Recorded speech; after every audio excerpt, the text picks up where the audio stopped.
All right, Shalom. I want to give all the praise, honor, and glory to YAHAWAH BAHASHAM, YAHAWASHI, BAHASHAM Rakah QADASH.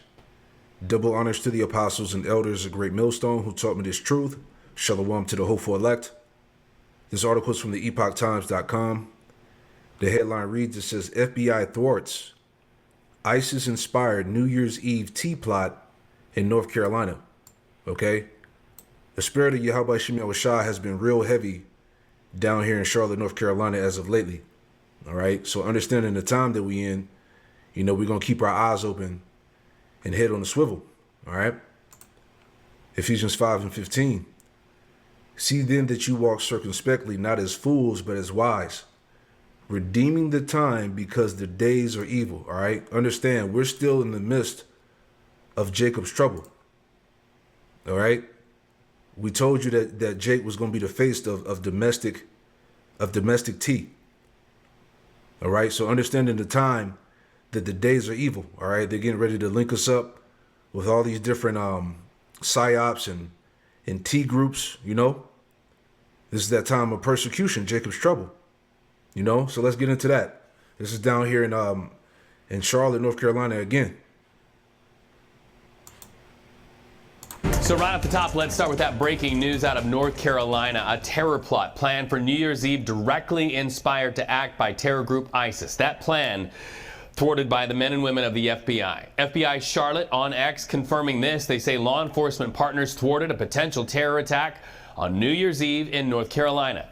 The subject was directly inspired to act by ISIS. Now, let's look at the suspect. According to the FBI, this is him, 18-year-old Christian Sturdivant. Authorities say he planned to attack people at a North Carolina fast food restaurant and then at a grocery store just outside of Charlotte. They say that he planned to use knives and hammers. Officers searched his home. They found details in a handwritten document titled New Year's Eve Attack. Yeah, they always find a manifesto, some type of document, some letter, So again, we're not ignorant of Satan's devices, right? 2 Corinthians 2:11, lest Satan should get an advantage of us, for we are not ignorant of his devices, right? This is another, scheme to trap Jake up. Okay? Check this out. We'll play this next too. This one right here says FBI NC terror suspect was targeting Jays, Christians, and probably Muslims. You see what I'm saying?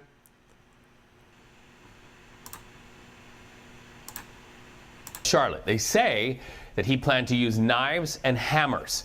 Officers searched his home. They found details in a handwritten document titled New Year's Eve Attack. Authorities arrested Sturdivant on that night, New Year's Eve. Here's more. So Mr. Sturdivant started on the internet. He started reading ISIS material, started going to ISIS websites, making TikTok videos, and eventually reached out to what he thought was a member of ISIS. In reality, was an undercover agent with NYPD in New York. There you go, man. 2026, the year of apostasy, sellouts, agents, spies, A lot of shit going on, man.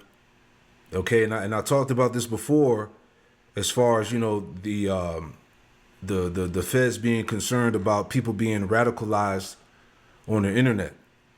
All right? So this is all for a bigger purpose, as I say. All right, again, these are those plots and schemes. All right?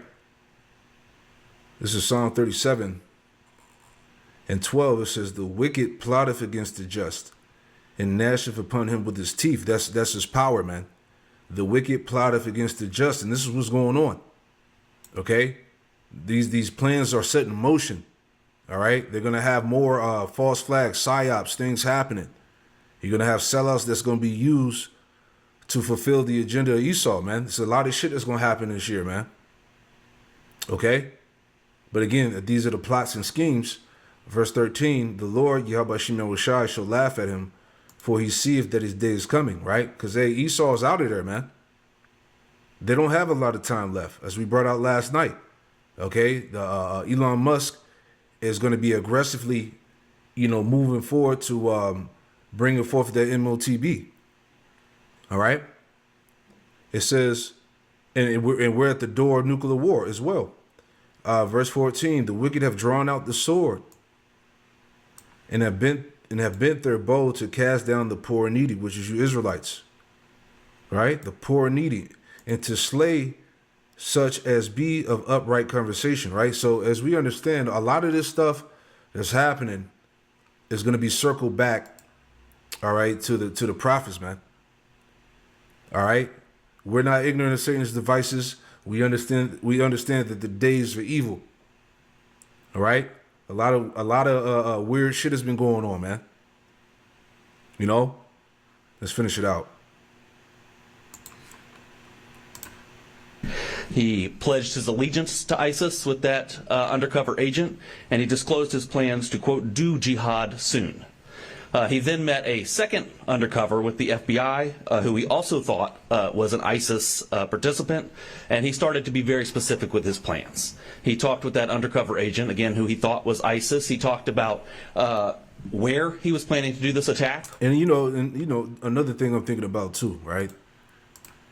ISIS, right? Israel, ISIS, you know what I'm saying? So it's play on words, you know. Just thinking about that too. Hey, you got to be circumspect, all right? Which was at a grocery store and a fast food restaurant in Mint Hill, places that we go every day and don't think that we may be harmed. He talked about what means he would use to kill innocent people. He said he was going to wear a Kevlar vest and attack people with knives and hammers. And of course, he talked about when he was going to carry out this attack, which was New Year's Eve. So team coverage with CBS News Justice correspondent Scott McFarland and CBS News legal contributor Jessica Levinson. So let's begin with Scott. Scott, you're looking through these charging documents. What do they reveal? A few things jump out at me in particular. First of all, let's just start with the age of this defendant. He just turned 18 a few weeks ago, and he first got on the radar of federal authorities when he was a 14-year-old based on some of his social media posts. He went quiet from social media after he was not charged as a 14-year-old. Then at some point in early December, a federal investigator or a local police investigator in New York spotted some TikTok messages attributed to Sturdivant, which caused alarm and seemed to declare some obedience to or loyalty to ISIS. What the feds are alleging here is that he was doing this in martyrdom for ISIS, making this a terrorism case or a material support of terrorism case in the U.S. District Court. Some of the allegations here are uniquely chilling. They just have a different way about them. They're alleging he was looking for a soft target. Grocery store, fast food place would be a uniquely soft target on New Year's Eve, when a grocery store or fast food place would be particularly full. That he was seeking to use the types of weapons you don't need a background check for, but that can be deadly. Knives and hammers. This is just a page out of the ISIS playbook, the feds say. This is the directive they're trying to give to would-be supporters in the West. Yeah, like I said, it's a lot of suspect shit going on. Remember, about a month or two ago, however long it was, right? You had the Charlotte stabbing, the psyop with the Ukrainian woman that got exposed, right? This madness right here, right? And then you had another recent stabbing like 3 weeks ago from an illegal migrant. You know, another stabbing on the train, right? So it's a lot of shit going on down here, man. Right? Let's finish this out. And active online at that. Scott McFarland, thank you so much. Okay, so let's go live now to CBS News legal contributor Jessica Levinson. Jessica, authorities have been saying they've been tracking this suspect since 2022, saying that he was in contact with an ISIS member on social media, as Scott just mentioned. So at what point can somebody's social media be used against them and then impact the legal outcome?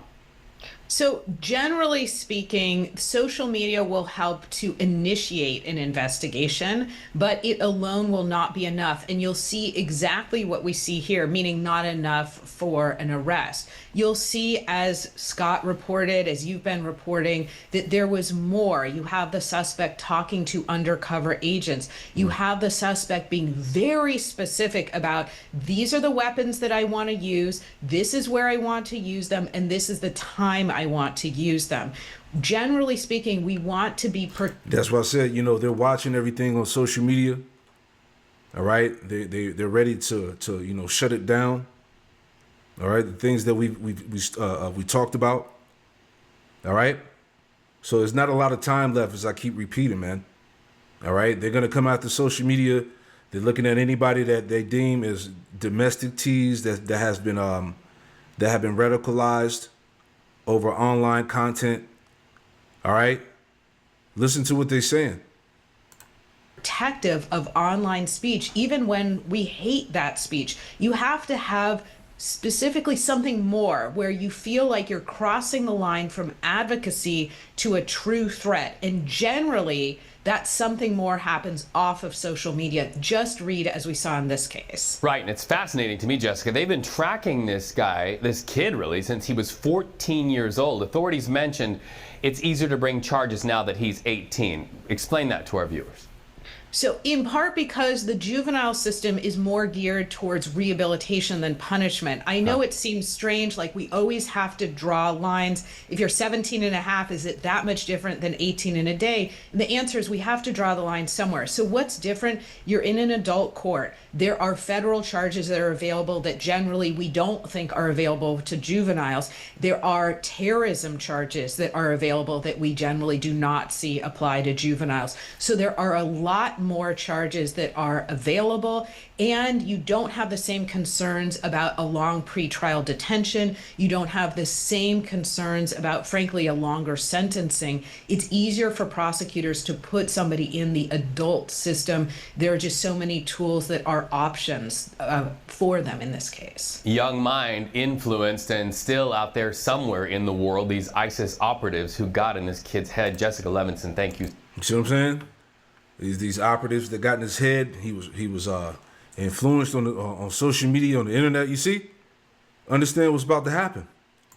All right. Again, the persecution is upon us. 1 Peter 4:1.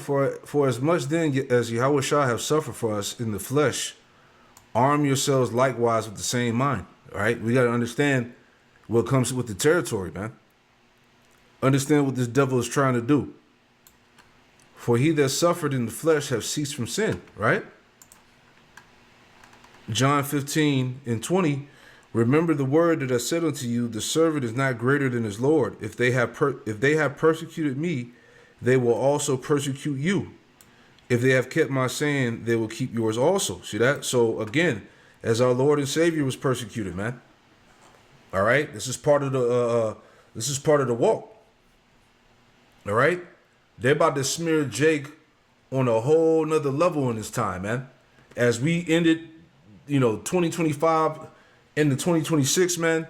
All right, Jake is the face of all the problems that's going on. All right?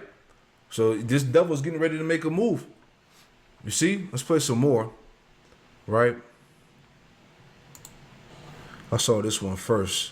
Let me play this one before I play the one about the targeting the Jays and all that. This is the quickest way to go from AI beginner. Let's just see. They always got a story, a document, recording, Carolina have now announced charges against an 18-year-old that they say was planning to carry out a New Year's Eve terror attack in Charlotte. For more on this, I want to bring in CBS News Homeland Security correspondent Nicole Skanga. Nicole, so much information coming from that press conference earlier today. So tell us more about this suspect and what authorities believe that he'd planned. Yeah, Chanel, officials pointed to just how serious and how long-term the alleged planning had been. We heard directly from U.S. Attorney Russ Ferguson. Take a listen. The defendant here is an 18-year-old named Christian Sturdivant. He has been planning this attack for about a year, but he's been planning an attack for far longer than that. He was planning this attack in support of ISIS, and we have charged him with attempting to provide material support to a foreign terrorist organization, that organization being, of course, ISIS. Now, investigators noted that no specific target has been publicly identified yet, but they said that the intent and the preparation here were enough to charge the defendant, with officials crediting tips and some proactive monitoring for unearthing this alleged plot before anyone was hurt. And Nicole, also want to ask you about the Republican-controlled House Judiciary Committee, because they've now released that transcript from former special counsel Jack Smith. Yeah, that's what I wanted to see. They just had some whack-ass footage. All right.